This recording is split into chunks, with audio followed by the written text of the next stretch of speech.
আজকে সারাদিন মোটামুটি ফাঁকিবাজির মধ্যেই ছিলাম। তো মাঝে মাঝে আমার এরকম ফাঁকিবাজি করতে ভালোই লাগে। সো গুড মর্নিং এভরিওয়ান, সবাই কেমন আছেন? শীতের সবজি নামার পর থেকেই ভাবতেছিলাম যে একদিন মাছের মাথা দিয়ে কাটা চচ্চড়ি রান্না করে খাবো। তো সেটা আর হচ্ছিল না। তবে গতকাল রাতে মাছের মাথা ভিজিয়ে রাখছি, ভাবছি যে আজকে খাবোই।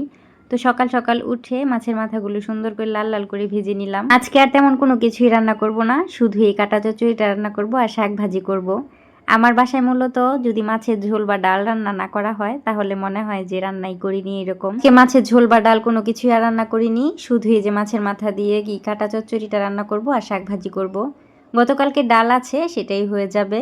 মানে আজকে আর তেমন রান্না বান্না নেই, সকালে একটু বেশি টাইম ঘুমিয়েওছি আজকে। যাই হোক, চচ্চড়িটা রান্না করে এখন শাক ভাজি বসিয়ে দিলাম। আর গতকালকের হচ্ছে অনেকগুলো ভাত ছিল, সেটাই এখানে আবার পাশের চুলায় ভাজি করতেছিলাম সকালে খাওয়ার জন্য।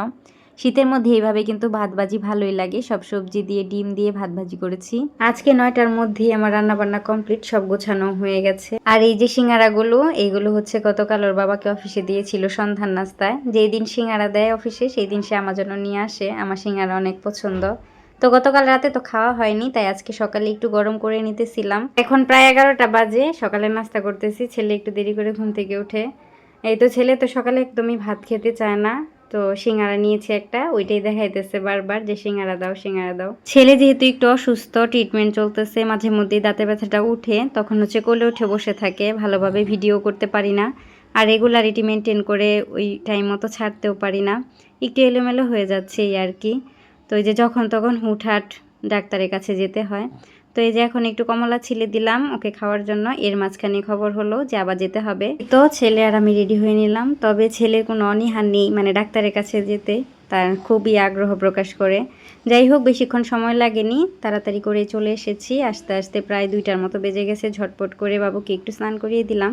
আর এই যে মানে ফ্ল্যাটের বাইরে এইখানে হচ্ছে একটু রোদ পড়ে সিঁড়িকোঠার এইখানে, তো ছেলেকে নিয়ে একটু দাঁড়িয়েছিলাম। এখন কিন্তু ঢাকায়ও বেশ ঠান্ডাই লাগে, মানে দুপুর সময় এত ঠান্ডা লাগে না, সকালে আর বিকেলে দেখা যায় ভালোই ঠান্ডা পড়েছে।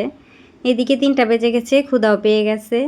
তো ছেলে আর আমি একসাথেই বসে খাবার খাচ্ছি। ছেলে যেহেতু মাছের মাথা খাবে না, তাই ওর জন্য ছোট দেখে একটা মাছের পিস ভাজি করে দিয়েছি। ডাল আর শাক দিয়ে মাছ ভাজি দিয়ে ছেলেকে খাইয়ে দিলাম। তারপর হচ্ছে ছেলেকে ঘুম পাড়িয়ে দিয়েছিলাম, সাথে আমিও ঘুমিয়ে গিয়েছিলাম।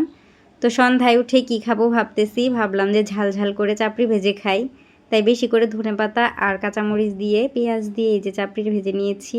ছেলে যেহেতু এত ঝাল খেতে পারবে না, সেজন্য ওকে একটা প্যানকেক বানিয়ে দিলাম। আমি ভিডিও করতেছি, এই দেখে হচ্ছে সেও বলতেছে যে আমাকেও একটু ভিডিও করো, তাই হচ্ছে ওকেও একটু ভিডিও করলাম। যাই হোক, সন্ধ্যার নাস্তা করে ভাবলাম রাতে তো রান্না করতে হবে, সারাদিন তেমন রান্না বান্না করিনি।